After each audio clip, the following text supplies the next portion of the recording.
So here we are trying to do the whole of photosynthesis in a diagram that shows you exactly where everything goes on. So I'm going to be covering the light dependent reaction, the light independent reaction. I'm going to be talking about all the terminology and phrases that you should be using to get the maximum number of marks in your AQA exam.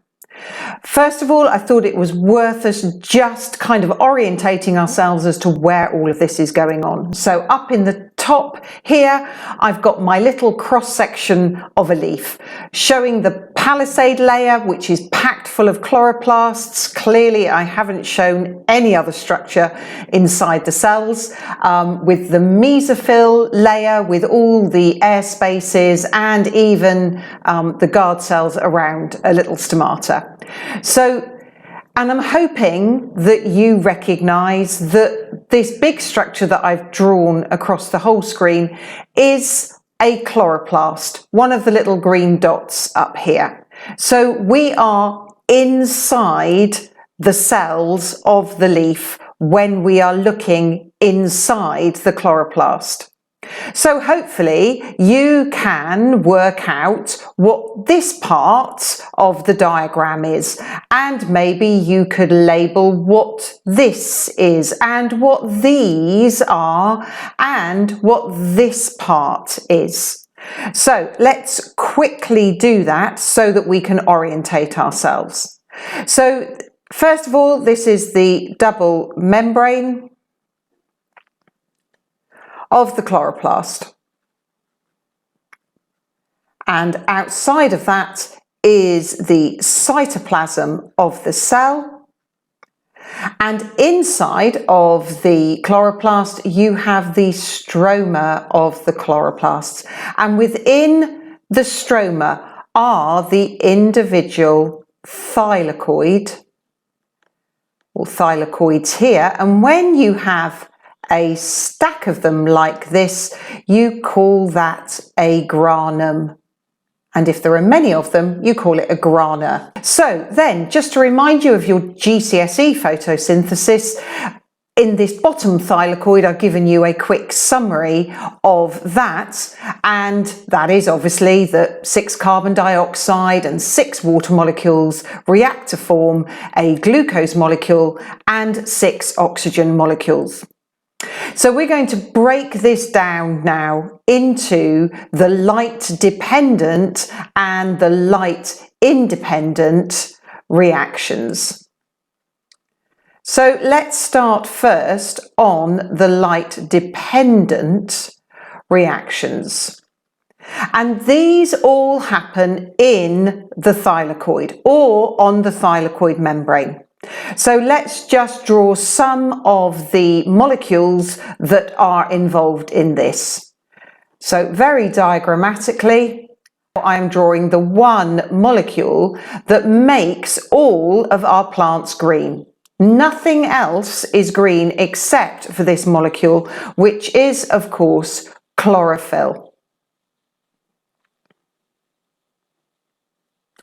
And alongside the chlorophyll, there are then 3 protein molecules, which are electron carriers, and this is the electron transport chain. And next to that is what is sometimes called a stalked particle because of what it looks like, but this is in fact, you will know it as ATP synthase. Here are the crucial parts of the light dependent reaction. Oh, the other thing that I should have mentioned is in the light dependent reaction, as part of this summary, this is where water is broken down to oxygen. And very crudely, don't take this too seriously because it is more complicated than this, the carbon dioxide is built up into glucose in the light independent reaction. But 3 things are made in the light dependent reaction, and they are oxygen, they're ATP and NADPH. And it's useful for you to remember that three things are made as a result of the light-dependent reaction, because when you finish describing how all three are made, you know you finished that whole process. So what happens in the light-dependent reaction? Well, it requires light to hit the chlorophyll molecule. And let's be really specific, because I want to emphasize this to you. You should be talking light energy hitting the chlorophyll molecule. And that causes electrons to get excited and to leave the chlorophyll molecule. And this is called photoionization. This terminology is in your specification and you need to recognize this word. The electron then goes down the electron transport chain. And here am I trying to show you that it goes down in ever decreasing amounts of energy. This line here is trying to denote that the energy level is raised, and these bounces down the electron transport chain are trying to show you that energy is lost at each stage. The energy that is lost at each stage down this electron transport chain causes hydrogen ions to be pumped across the thylakoid membrane. Now, they actually go into the thylakoid, but if you write that they get pumped across the membrane, that is plenty enough detail for you to get the mark. And so there is a build-up of hydrogen ions on this side of the thylakoid membrane, actually inside the thylakoid. And so there is a natural tendency for them to want to diffuse back across the membrane. And the only way that they can do this is through this protein here, which is both a channel protein and an enzyme, ATP synthase. So the hydrogen ions diffuse back through ATP synthase, but while they do that, it causes ATP to be made by ATP synthase. So ADP plus PI are combined to form ATP, and this process is photophosphorylation. And photophosphorylation, so phosphorylation is the addition of a phosphate, and in this case to ADP to make ATP, and it's done using light, hence the photo. And this is carried out as a result of these hydrogen ions diffusing down their concentration gradient. And this part of the process is called chemiosmosis. So photophosphorylation occurs as a result of chemiosmosis. So we now have hydrogen ions in the stroma. But we still haven't finished our story with the electron. It's gone down the electron transport chain, but it's just kind of stopped. And what happens to the electron is that it then combines with the hydrogen ion to make a hydrogen atom. And the hydrogen atom then combines with NADP, let's make that nice and clear, NADP, to become NADPH, or reduced NADP. We now have ATP, we've got our ATP made, we've got our NADPH made. Both of these are required in the light-independent reaction. But we still haven't got our oxygen made, so we now need to cover the process that makes the oxygen. And I'm going to draw this process out in this second middle thylakoid, but all of these processes happen in all of the thylakoids. What happens here, this process is photolysis of water. And once again, just to emphasize, once again, we need a load of light here to cause this to happen, because it is the energy in the light that causes this. And so we have the splitting of water into, I'm going to balance this, 2 electrons, 2 hydrogen ions, and half of O2. Now, the reason that I've written it as half O2 is because oxygen gas is formed.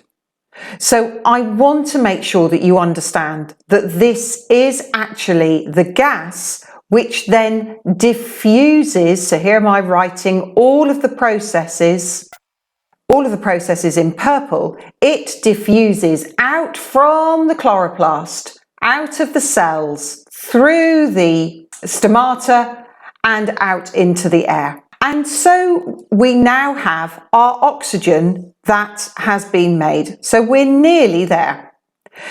The other really important thing that you need to grasp is that the electrons that are made here go to replace those lost by the chlorophyll.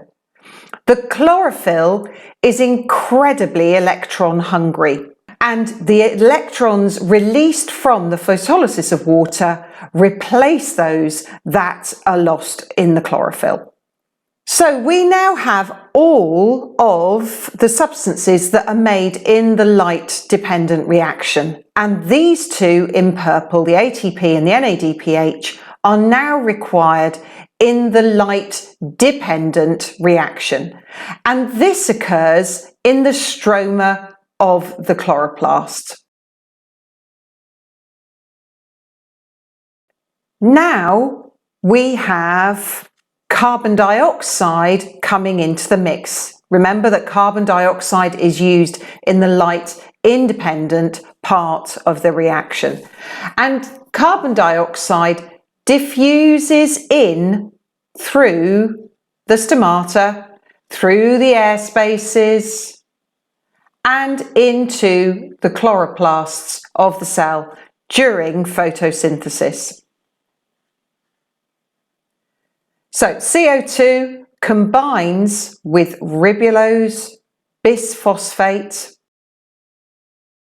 and this is a 5-carbon molecule. Carbon dioxide is a 1-carbon molecule, and these are combined together using the enzyme Rubisco. It's the most prevalent enzyme. It's in fact the most prevalent protein on the planet. And you would think that they combine to make a 6-carbon molecule. In fact, that 6-carbon molecule is very unstable, and so it breaks down to produce 2-glycerate 3-phosphate. And the GP are each 3-carbon molecules. The GP is then reduced to form 2 triose phosphate molecules. Again, these are 3-carbon molecules. In fact, the triose, it does what it says on the tin. Tri means 3, ose means it's a sugar. We know it's being reduced because it requires NADPH to be oxidized to NADP. So this is oxidation because the NADPH is losing its hydrogen, and so this is reduction. It is a redox reaction.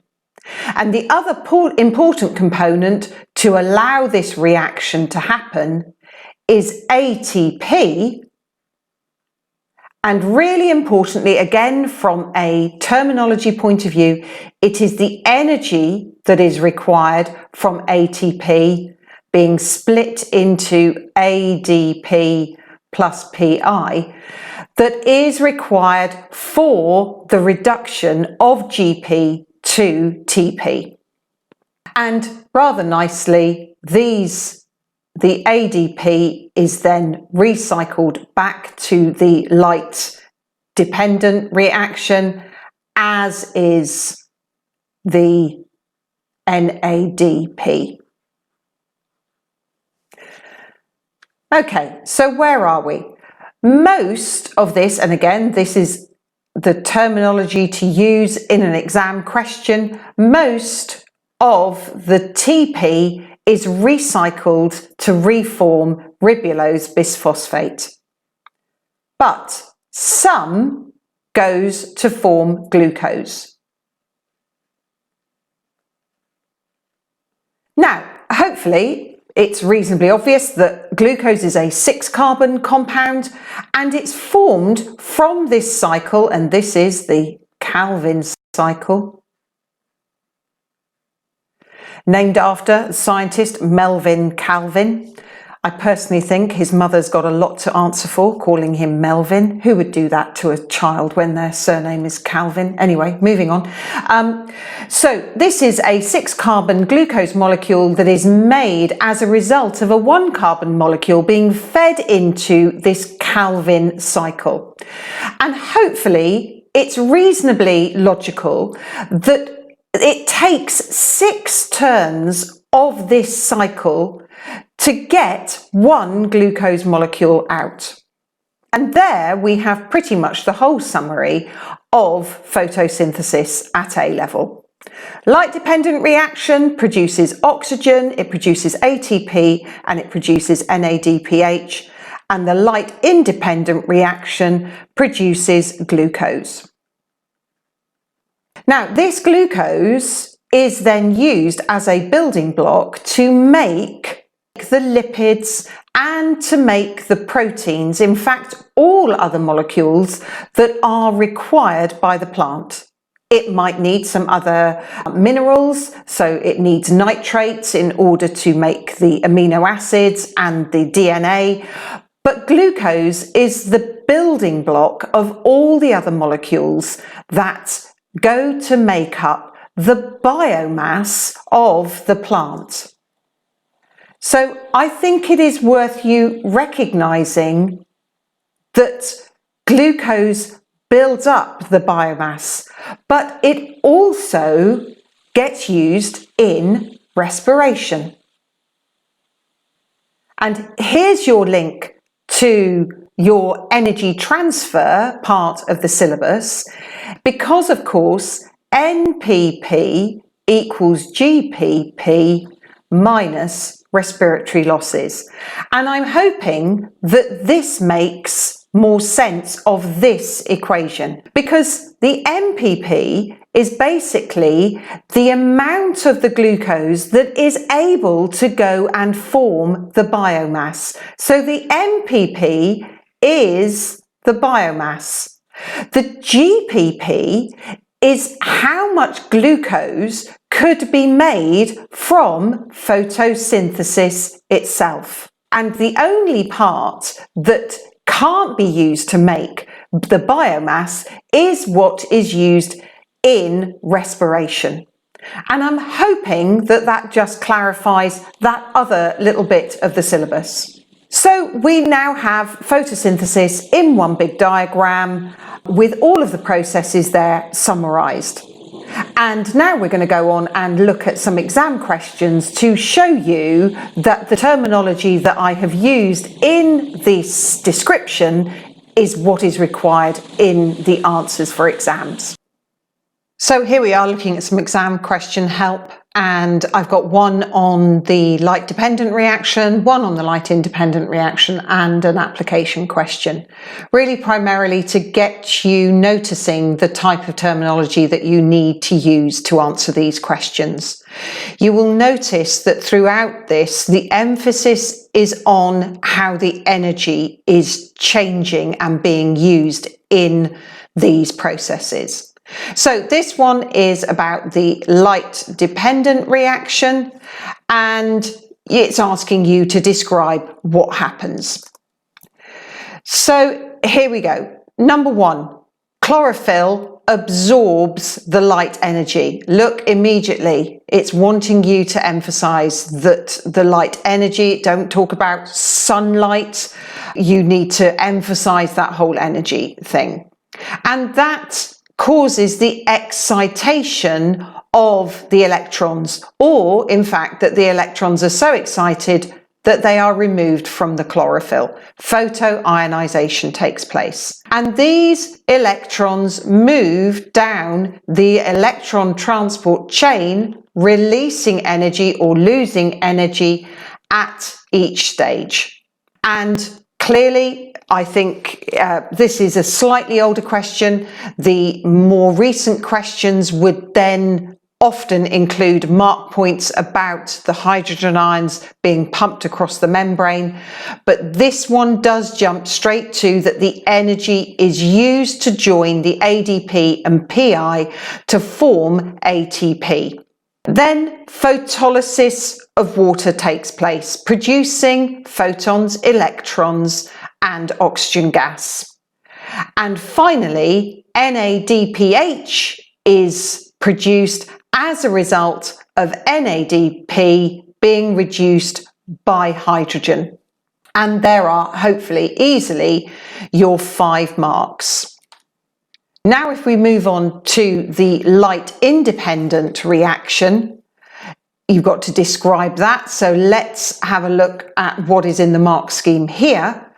So I don't think any of this will be a great surprise. Carbon dioxide combines with RuBP. Notice that you are allowed to use abbreviations here. And that produces 2-glycerate 3-phosphate, or 2-GP. You need to know that 2 are produced, that it is split. And that GP, notice here they want you to know that it is reduced to form TP, and that is done using NADPH, or reduced NADP. And notice using energy from ATP being broken down into ADP plus PI. And finally, they want you to talk about the triose phosphate either being recycled into RuBP or being made into a named organic substance, namely glucose. And finally, here is an application question where it tells you that the electron transport chain has been reduced.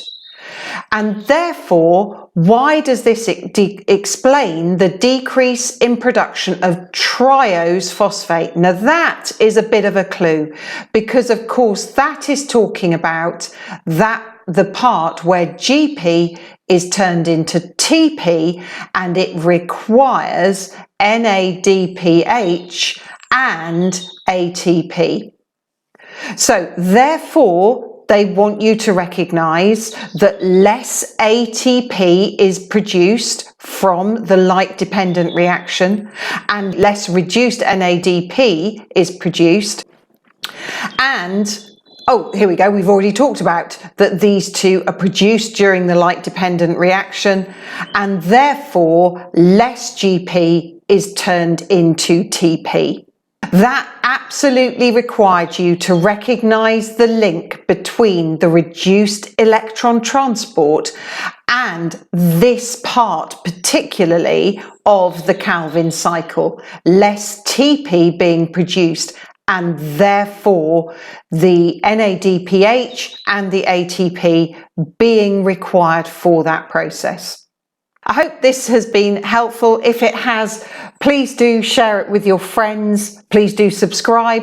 And as always, I'd be really interested to hear any comments.